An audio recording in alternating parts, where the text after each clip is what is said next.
Assalamualaikum Bu, ini saya Jija yang kemarin sudah menghubungi Ibu. Waalaikumsalam. Oh iya, Nadiza yang kemarin sudah WA Ibu ya. Kita sudah melakukan kesepakatan bahwa hari ini kita akan melakukan konseling. Bagaimana kabarnya Nadiza? Alhamdulillah baik. Ibu bagaimana kabarnya? Alhamdulillah, kita diberikan kesehatan dan diberikan waktu luang juga ya untuk bisa melakukan konseling ini. Nah, sebelumnya, apakah Nadiza pernah melakukan konseling?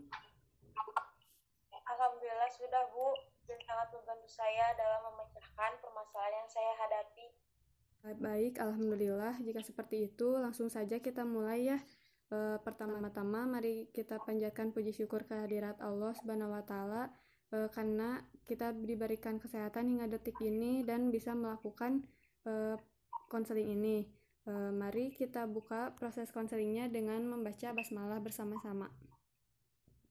Bismillahirrahmanirrahim. Nah, baik, kita mulai saja.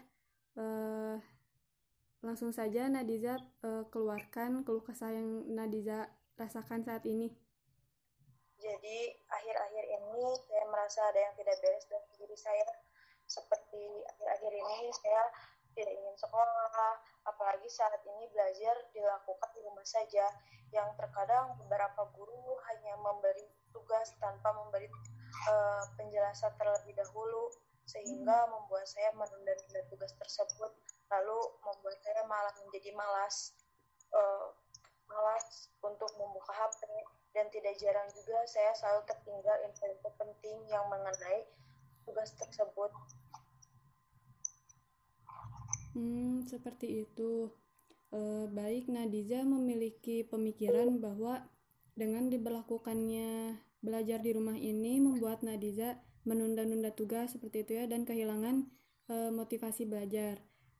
Kemudian apakah teman-teman Nadiza suka mengingatkan atau bertanya perihal tugas dengan Nadiza? Ya Bu, benar begitu. Namun alhamdulillahnya saya memiliki teman-teman yang selalu mengingatkan saya dan mengerti keadaan saya saat ini, sehingga ketika saya sedang down atau sedang putus asa, menyerah, saya selalu mengingat teman dan keluarga saya yang selalu menyemangati saya. Baik, jika seperti itu berarti teman-teman Nadiza maupun keluarga Nadiza masih sayang ya gitu dan dengan Nadiza. Kemudian apakah Nadiza akan terus melakukan seperti itu terus, seperti menunda-nunda tugas, dan apakah menurut Nadiza dengan melakukan seperti itu baik atau buruk?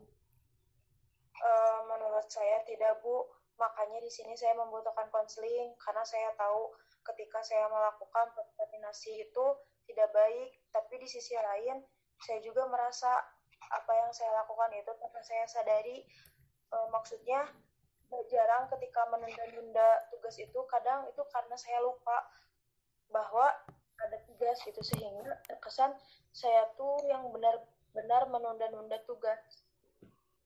Ya, baik, betul apa yang dikatakan oleh Nadiza bahwa prokrastinasi itu bukanlah hal yang baik. Namun jika boleh tahu apa saja yang sedang dilakukan Nadiza sehingga Nadiza menyampingkan urusan sekolah Nadiza gitu dibanding hal lain itu. Jadi yang saya lakukan seperti membantu ibu saya mengerjakan pekerjaan rumah, belanja kebutuhan yang seperti itulah ya Bu. Ya. Yang terkadang saya sekali mulai mengasah juga hobi saya. Wah, menarik juga ya, ternyata di balik semua itu Nadiza memiliki kegiatan yang positif juga. Nah, sebetulnya tidak ada yang salah juga dengan yang dilakukan oleh Nadiza.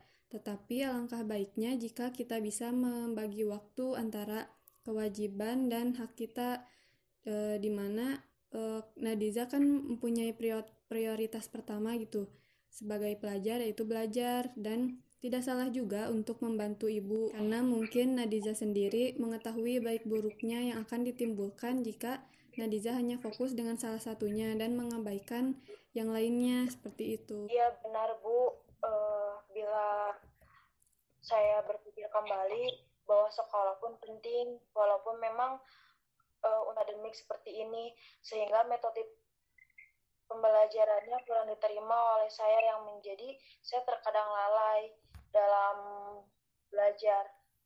Ya, memang betul dengan adanya pandemi ini banyak yang merasakan dampak khususnya ya kegiatan belajar mengajar, perihal ketika guru yang sama sekali tidak memberikan penjelasan di awal. Tidak ada salahnya juga jika kita mencari tahu sendiri, baik itu kepada teman, kepada keluarga, kepada internet, atau kepada orang yang berada di bidangnya, seperti gurunya, seperti langsung pada gurunya itu. Tetapi selain itu juga, ketika ada sesi tanya jawab, tidak ada salahnya jika Nadiza aktif bertanya gitu dan mengajukan hal-hal apa saja yang kurang dipahami oleh Nadiza, seperti itu.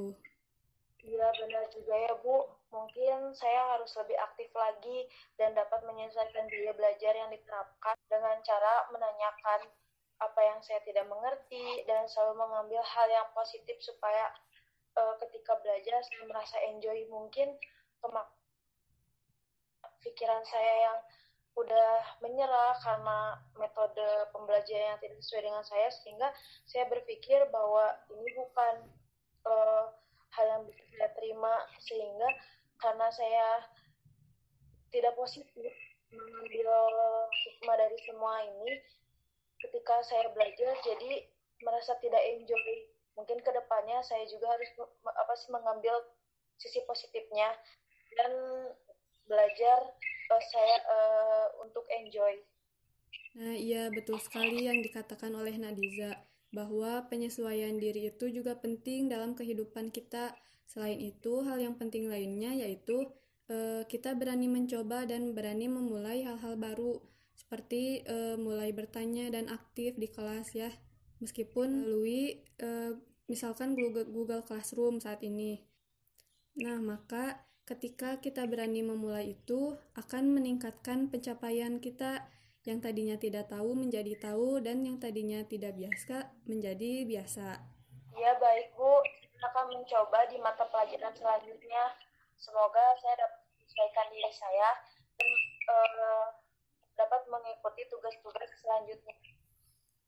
Amin, alhamdulillah jika Nadiza sudah bisa mengubah mindset Nadiza atau pola pikirnya dan bisa menyimpulkan sendiri ya barusan bahwa kedepannya akan melakukan perubahan seperti mulai menyesuaikan diri dengan sistem pembelajaran saat ini dan juga mulai berperan aktif pada mata pelajaran selanjutnya.